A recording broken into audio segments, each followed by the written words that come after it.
Olá, meus queridos. A partir de hoje eu estarei gravando alguns vídeos de ensino da palavra do Senhor para nós meditarmos nesse tempo de crise, não é?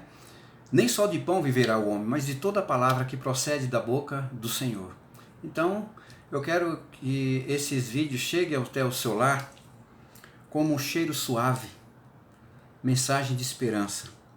No primeiro estudo de hoje, que será hoje, eu quero falar um pouco com vocês sobre se nós somos ou não da família de Deus. Nesta ocasião, vamos conversar um pouco sobre a família de Deus.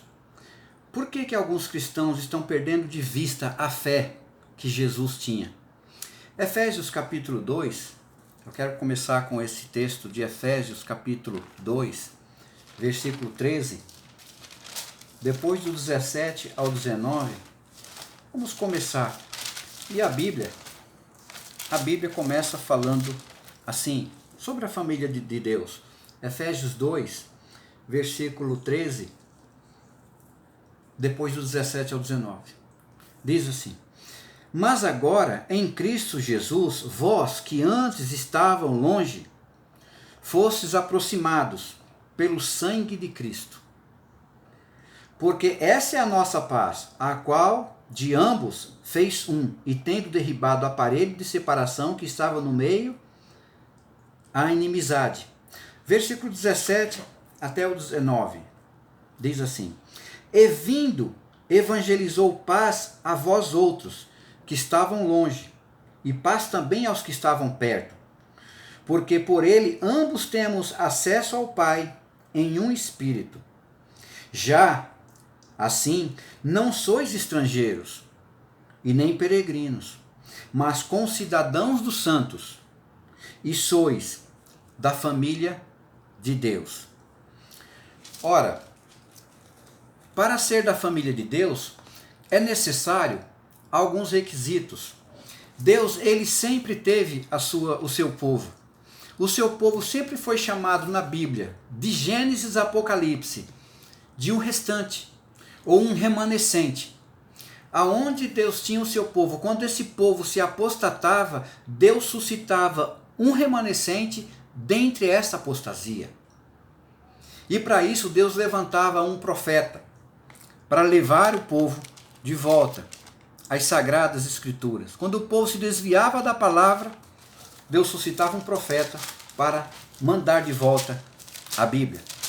Eu quero ler com vocês Miqueias capítulo 5, versículo 7 e versículo 8. Miqueias 5, 7 e 8. Diz assim: O restante de Jacó estará no meio de muitos povos. O restante, o remanescente. Como o orvalho do Senhor, como chuvisco sobre a erva, que não espera pelo homem, nem depende dos filhos dos homens. O restante de Jacó estará entre as nações, no meio de muitos povos, como um leão entre os animais das selvas, como um leãozinho entre os rebanhos de ovelhas, o qual, se passar, as pisará e despedaçará, sem que haja quem as livre. Meus irmãos, só iremos fazer parte da família de Deus se nós obedecermos alguns passos para que nós possamos fazer parte desse restante, desse remanescente fiel. Primeiro, nós temos que ter a fé que Jesus tinha, não é? Qual é a fé que Jesus tinha? Segundo, fazer o que Jesus fazia, certo? Senão nós não podemos fazer parte da família de Deus. 1 João capítulo 2, versículo 6. 1 João capítulo 2, versículo 6. É dito assim: Todo aquele que permanece nele não vive pecando. Todo aquele que vive pecando não ouviu, nem o conheceu. Esse é o 1 João 3, 6. Eu quero 1 João 2, versículo 6. Diz assim: Aquele que diz que permanece nele, esse deve também andar como ele andou. 1 João 2, versículo 6. Percebe? Se você diz que permanece em Cristo e quer que Cristo permaneça em você, o apóstolo nos dá um conselho inspirado pelo Espírito Santo. Ande assim como Jesus andou. Se você fizer a vontade de Deus, você deve andar assim como Jesus andou. E como foi que Jesus andou? Seguindo regras, normas que ele mesmo as estabeleceu, para que nós cumpríssemos também. Então, eu pergunto, qual era a fé que Jesus tinha? Será que o que pregam por aí é o que Jesus cria? E como é que Jesus andou? No que Jesus cria? Respondendo a essas duas perguntas, iremos ter a fé que Jesus tinha e crer naquilo que ele cria. E só então veremos se somos ou não somos parte da família de Deus aqui na Terra. Então vamos lá. Vamos ver se nós nos encaixamos aqui, se você se encaixa aqui. Jesus cria em Deus Pai. Jesus cria no Pai. João 14, versículo 1. Nós vamos ver a primeira crença de Jesus. Aqui são as crenças que Jesus tinha. E se nós seguirmos esses passos, essas crenças, nós faremos parte da família de Deus. 1 João 14, aliás, o Evangelho de João 14, versículo 1 diz assim: Não se turbe o vosso coração, credes em Deus. Ora, Jesus cria em Deus Pai. Ele tinha fé em Deus Pai, ele cria como homem, como Deus encarnado aqui, como filho do homem, ele cria em Deus Pai. Mas ele cria em si próprio. Ele ensinava que nós crescemos nele também. O versículo continua dizendo assim: credes também em mim. Então ele cria nele. Ele cria no Deus Pai e ele quer que nós creiamos em Deus Pai e creiamos nele também. Jesus cria no Espírito Santo. Ele tinha essa fé no Espírito Santo. João 16, versículo 8, é só virar algumas duas páginas na sua Bíblia, você vai encontrar João capítulo 16, versículo 8 e o versículo 13. 16, 8 e 13. Quando ele vier, ele aqui é um pronome pessoal, é uma pessoa. Ele está se referindo ao Espírito Santo. Quando ele vier, convencerá o mundo do pecado, que é a transgressão da lei, da justiça, que Deus ele é misericordioso, mas é justo, e do juízo, o juízo que começou em 1844, o juízo final, na sua primeira fase, que é chamado juízo investigativo.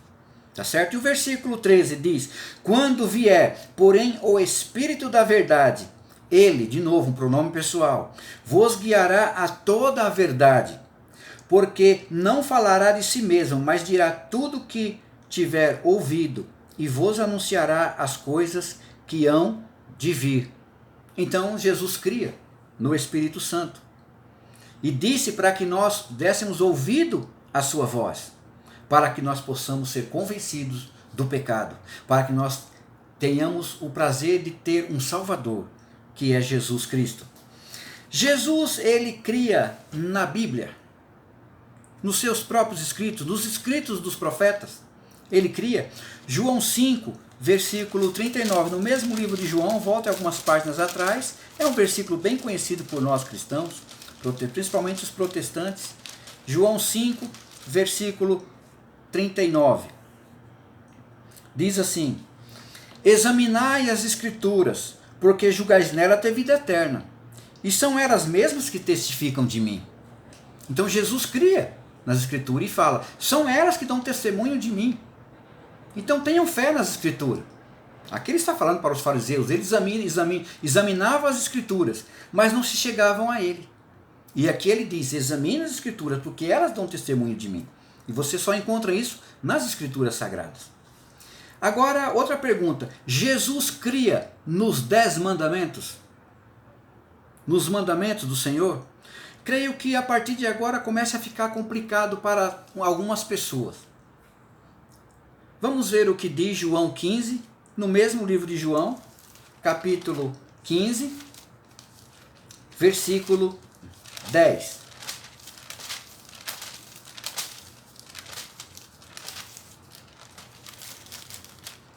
É dito assim: se vocês guardarem os meus mandamentos, permanecereis no meu amor, assim como também eu tenho guardado os mandamentos de meu Pai, e no seu amor fortaleço. Quais são os mandamentos de Cristo e os mandamentos do Pai? Os mandamentos de Cristo são aqueles dois, que ele resume os 10 mandamentos em dois: amar a Deus sobre todas as coisas e o próximo como a mim mesmo. Porque desses 2 mandamentos depende toda a lei e os escritos dos profetas, não é? Então Jesus, ele cria nos mandamentos, não só cria, como os observava também. Agora, outra pergunta, para que eu possa fazer parte da família de Deus, Jesus guardava o sábado? Jesus guardava esse dia, o 7º dia da semana? Marcos 6, alguns livros atrás, em Marcos capítulo 6, o segundo livro do Novo Testamento, Marcos capítulo 6, versículo 1 e 2. Diz assim: tendo Jesus partido dali, foi para a sua terra, e os seus discípulos o acompanharam. Chegando o sábado, passou a ensinar na sinagoga, na igreja. E muitos ouvindo se maravilhavam, dizendo: de onde vem a este essas coisas? Que sabedoria é esta que lhe foi dada? E como se fazem tais maravilhas por suas mãos? Mas não para aí. O terceiro evangelho, que é o de Lucas, Lucas capítulo 4, nós vemos 2 momentos: Jesus ensinando a palavra e Jesus pregando a palavra. Ensinar na escola, em uma escola. Nós conhecemos como escola sabatina. Os católicos creem como escola dominical. Olha o que Lucas capítulo 4, versículo 16 diz: indo para Nazaré, onde fora criado, falando sobre Jesus, entrou num sábado, na sinagoga, segundo o seu costume, e se levantou para ler. Versículo 31. E desceu a Cafarnaum, cidade da Galileia, e ensinava no sábado. Jesus levantou-se para pregar a palavra, e Jesus também ensinava. Então, para isso, ele se assentava para ensinar as pessoas. Então, Jesus cria no mandamento do sábado. Capítulo 6, versículo 6, ainda de Lucas. Sucedeu que, em outro sábado, entrou ele na sinagoga e ensinava. Ora, achava-se ali um homem cuja mão direita estava ressequida. E Jesus fez aquela cura, e os fariseus acusavam Jesus de estar transgredindo o sábado. Né? Jesus nunca transgrediu o sábado, meu querido. O que Jesus transgrediu foram as regras que os fariseus eles colocaram sobre o sábado. 39 regras de como deveria se guardar o sábado. O povo judeu não aguentava, não suportava aquele peso. Na verdade, o sábado, em vez de ser um dia feliz, se passava a ser um fardo, porque eles não viam a hora acabar. O sábado, dar o pôr do sol, porque não podia cuspir no chão, porque a terra ia trabalhar para sucar o cuspe. Não podia andar mais de 400 metros, porque tinha que guardar o sábado naquele lugar. Não podia fazer isso, não podia fazer aquilo. Tudo regras que Jesus nunca colocou na sua palavra, que Deus nunca colocou, mas eles colocaram. Inclusive essa que não poderia fazer curas no sábado. Ora, é lícito fazer o bem ao sábado. Jesus não cobrava por fazer cura. Jesus não trabalhava, não ganhava dinheiro em cima disso. Ele fazia o bem no sábado. Muito bem. Jesus cria que os mortos estão inconscientes. Ah, irmãos, essa foi a primeira mentira que Satanás colocou lá no Éden. Não morrerás. Muitos dizem, você morre, o seu corpo morre, mas a sua alma não. Quando você morre, sai de você o espírito e volta para Deus, como se fosse algo consciente. Olha o que Jesus diz a respeito da morte. João, capítulo 11. Depois de Lucas, temos João, capítulo 11, falando sobre a morte de Lázaro. João, capítulo 11, do 11 a 14. Jesus diz assim: isso dizia e depois lhes acrescentou, Jesus falando, nosso amigo Lázaro adormeceu. Como assim? E vou para despertá-lo. Disseram-lhe, pois, os discípulos, Senhor, se dorme está salvo. Os discípulos não entenderam o que Jesus disse. Jesus não estava falando de um sono, o sono comum, mas eles pensaram, ele está salvo se ele estiver dormindo, Senhor. Jesus, porém, falava com respeito à morte de Lázaro, versículo 13 diz isso. Mas eles supunham que tivesse falado do repouso do sono. No versículo 14, então, Jesus determina. Então Jesus lhes disse claramente, Lázaro morreu. Vocês não entenderam? Lázaro está morto, porque a morte é um sono. A Bíblia sempre disse isso, em vários outros lugares. Para Deus a morte é um sono. E por vossa causa me alegro de que lá não estivesse, para que possais crer. Mas vamos ter com ele. Foi quando Jesus chegou do túmulo de Lázaro e Jesus disse essas palavras, palavras poderosas. Jesus disse, Lázaro, sai para fora. Mas Lázaro devia sair para fora de onde? Do céu ou do túmulo? Imaginemos se existe mesmo uma alma vivendo na eternidade após a morte. Imagine Lázaro lá no céu, e agora Jesus chama ele, e algum anjo lá fala assim, ô Lázaro, estão te chamando lá embaixo. Jesus está te chamando, você vai ter que ressuscitar. Se você fosse Lázaro, você queria voltar? E Lázaro quando voltou, Lázaro disse que estava em algum lugar? Que viu que estava em algum lugar? Quantos dias? 4 dias, já estava em estado de putrefação. Jesus disse, Lázaro, sai para fora do túmulo. E olha que o poder das palavras de Deus, de Jesus, é tão forte, que Jesus disse, Lázaro, eu quero apenas Lázaro, que Lázaro saia para fora. Irmãos, alguns estudiosos dizem, e eu também creio, que se Jesus dissesse assim, saia para fora, eu acredito que toda a humanidade haveria ressuscitado naquele dia. Do tamanho que é o poder da palavra de Cristo. A terra iria ouvir, a natureza geme e treme até hoje. A natureza conhece o seu Criador. Todos os mortos iriam ressuscitar. Então a morte é um sono. Não existe ninguém na eternidade, irmãos, depois da morte. Ninguém vai para estágio nenhum.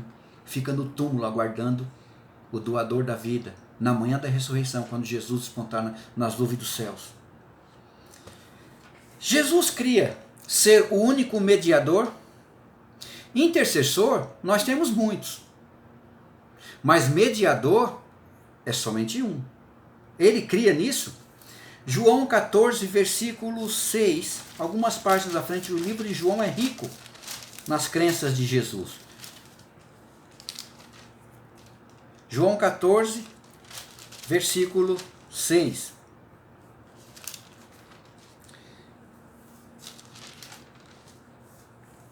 Diz assim, respondeu-lhe Jesus, eu sou o caminho, e a verdade, e a vida.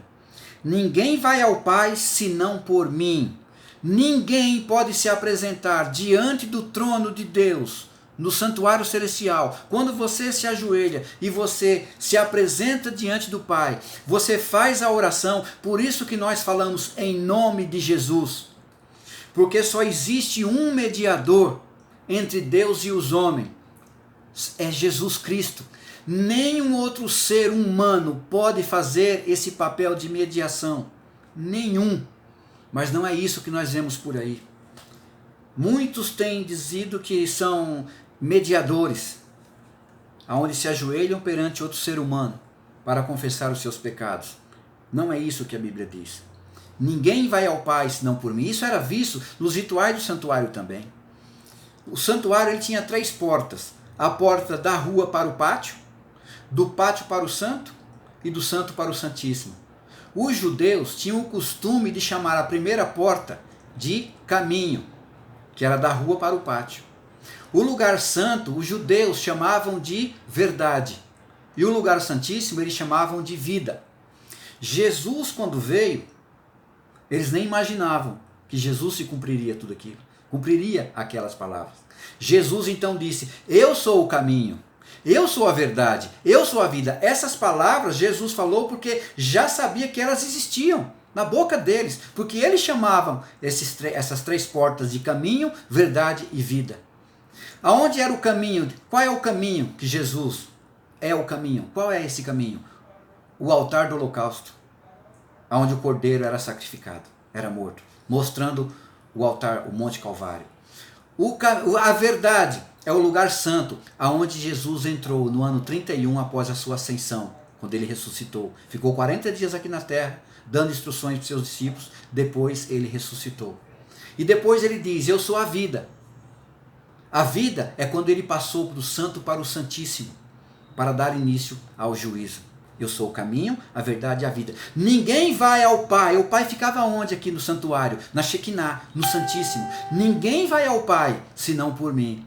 Ele como sacerdote e como sumo sacerdote. Muito bem? E 1 Timóteo 2, versículo 5, ele confirma isso. Eu não sei porque muitas pessoas passam por alto.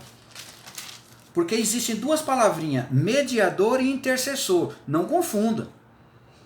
Existem muitos intercessores, eu posso ser o intercessor de vocês podem interceder por mim, mas mediar diante do Pai os meus pecados?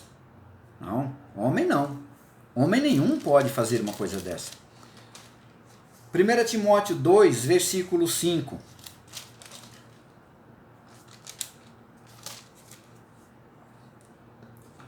É dito assim: porquanto há um só Deus e um só mediador. Vou repetir: um só mediador entre Deus e os homens, Cristo Jesus, homem. Então Jesus cria ser ele o único intercessor. Prestem atenção no que Jesus cria. Será que até agora você viu que crê em tudo que nós falamos, ou alguma coisa você pulou?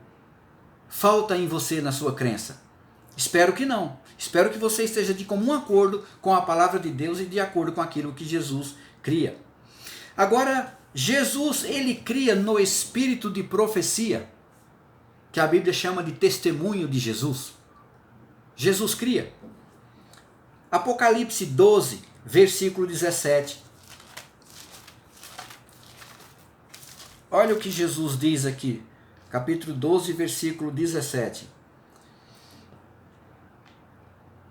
Irou-se o dragão contra a mulher, e foi pelejar contra os restantes da sua descendência, os que guardam os mandamentos de Deus e têm o testemunho de Jesus, e pôs-se em pé sobre a areia do mar. Essa frase, pôs-se em pé sobre a areia do mar, isso aqui seria um outro estudo.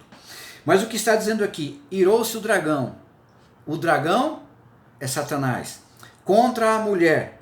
A mulher é a igreja de Deus, o remanescente, o restante aqui na terra. E foi pelejar contra os restantes da sua descendência. Quem são eles? Quem que Satanás está pelejando contra, tentando destruir? Os que guardam os mandamentos de Deus e têm o testemunho de Jesus. Mas o que é o testemunho de Jesus? Apocalipse 19, versículo 10, diz o que é. Apocalipse 19, versículo 10. João diz assim, na palavra de Deus, João diz: prostrei-me ante aos seus pés para adorá-lo. Aos pés do anjo que estava ensinando para ele as profecias, explicando para ele as profecias. Ele, porém, me disse, o anjo disse a João: vê, não faças isso. Sou conservo teu e dos teus irmãos, que mantêm o testemunho de Jesus. Adora a Deus, pois o testemunho de Jesus é o espírito da profecia. Então, o que é o espírito de profecia? O testemunho de Jesus. O que é o testemunho de Jesus? O espírito de profecia. Ou seja, todos aqueles que têm o poder do Espírito Santo para compreender as profecias. E também Deus usa o testemunho dele para um profeta, para dar visões ou sonho a um profeta. Então nós temos que ter o espírito da profecia. Nós temos que conhecer as profecias. E quem nos ajuda a fazer isso é o Espírito Santo, sem o qual ninguém verá a Deus. Então nós vimos que Jesus, ele cria em tudo isso. E o testemunho de Jesus também está em Isaías 8, versículo 20. Isaías capítulo 8, o versículo 20, diz assim: à lei e ao testemunho, se eles não falarem dessa maneira, jamais verão a alva. Essa frase, a lei, essa lei aqui, ela é a própria lei de Deus, como a Torá. Os 5 primeiros livros da Bíblia, que eram chamados também de o livro da lei. O próprio livro de Deuteronômio é o livro da lei, né? E ao testemunho, que é o espírito de profecia, que é o poder do Espírito Santo. Se não falarmos dessa maneira, se não pregarmos dessa maneira, jamais veremos a alva. Ou seja, jamais seremos salvos. Agora outra coisa, Jesus cria nos profetas. Jesus cria nos profetas. Mateus 24, versículo 15. Vamos ver o que o próprio Cristo diz. Mateus 24, versículo 15.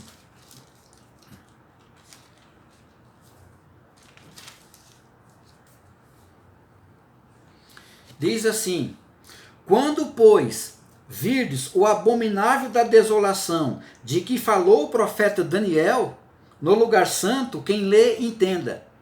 Jesus está testificando o profeta Daniel. Está dizendo para os seus discípulos sobre a destruição do templo, que 39 anos antes ele fez essa profecia. Quando vocês virem o abominável da desolação que falou o profeta Daniel, lá no capítulo 11 você vê esse abominável da desolação, que se cumpriria 39 anos depois da morte de Cristo, no ano 70, quando Tito invadiu Jerusalém naquela sexta-feira de Páscoa. O seu exército matou 1.100.000 judeus. Ali aconteceu o abominável da desolação, quando o templo foi totalmente destruído, no ano 70. Então leia, Jesus estava falando, leia os escritos do profeta. Jesus cria no profeta, claro que ele cria. Como não? Agora, e nós? Nós devemos crer nos profetas? Deixa eu perguntar para você, você pode responder. Nós deveremos crer no profeta assim como nós cremos em Deus? A crença deve ser a mesma ou não? Vamos ver o que diz 2 Crônicas, capítulo 20, versículo 20. 2 Crônica, capítulo 20, o versículo 20. Pela manhã, cedo, se levantaram e saíram ao deserto de Tecoa. Ao saírem eles, pôs-se Josafá em pé e disse: ouve-me, ó Judá, e vós, moradores de Jerusalém, crede no Senhor vosso Deus e estareis seguros. Crede nos seus profetas e prosperareis. A crença é a mesma. Nós não estamos aqui crendo no homem, no profeta, no homem Amós, no homem João, mas no espírito que há nesse profeta. Então automaticamente você crê no profeta, porque o profeta estava inspirado por Deus. Ora, se o profeta estava com o Espírito Santo no seu corpo, na sua mente, eu devo crer no profeta como creio em Deus. Agora, cuidado com os falsos profetas. Está cheio por aí. Aliás, eles surgem antes do verdadeiro. Porque o profeta verdadeiro, Deus só envia ele na plenitude do tempo, quando é necessário. Satanás, sabedor disso, ele envia o falso antes. Para quando o verdadeiro se apresentar, as pessoas digam, não, o verdadeiro profeta está aqui, já apareceu. Não, Deus não trabalha dessa forma. Deus não manda profeta a qualquer hora, toda hora, Deus me revelou, não. É no tempo certo e é para organizar a sua igreja quando ele percebe que ela está desviando dos seus caminhos. Somente nesse instante. Se cremos neles, cremos no Espírito de profecia, porque ele foi manifestado na igreja remanescente no tempo do fim, e nós cremos nisso. Então você crê também em tudo isso que nós estudamos até agora? Ora, se você crê em tudo isso, parabéns, você faz parte da família de Deus aqui na terra. E você que nunca teve contato com um estudo desse, o que é que você está achando? Você pode depois rever esse vídeo novamente, pegar a sua Bíblia e fazendo marcações, e fazendo um estudo sistemático. Não creia, não precisa crer em tudo que eu estou falando. Mas verifique você mesmo, sejamos como os bereanos. Paulo, quando pregou em Bereia, os bereanos não ficavam gritando, aleluia, Deus seja louvado, e batendo palma, pulando, dançando. Não, eles cruzaram os braços, ficaram atentos ao que Paulo falava. E depois eles disseram, Paulo, você é uma pessoa muito eloquente, muito inteligente, mas nós vamos analisar as coisas para ver se elas são realmente assim como você disse. Não é? Nós deveríamos ter um pouco de bereano dentro de nós. Não dar ouvido a tudo que as pessoas falam. Nem a mim. Aí você diz assim, sim, Paulo, eu quero. Mas o meu pastor e a minha igreja, há tantos anos eu estou lá, eu percebo que algumas coisas que você falou aí, na minha igreja, eles não cumprem. E agora, o que eu faço? Você confia no poder de Deus, meu irmão? Na oração? Então ore a Deus e peça para que Deus abra os seus olhos e mostre a verdade. Nunca Deus vai deixar de ouvir essa oração. Nunca. Olha, se tem uma oração que Deus ele responde, talvez no mesmo dia, é essa. Senhor, isso é verdade? Me mostre, Senhor, na tua palavra, se isso é verdade. Meu irmão, se não ensinaram nada disso a você, eu gostaria que você lesse comigo Atos capítulo 5, versículo 29.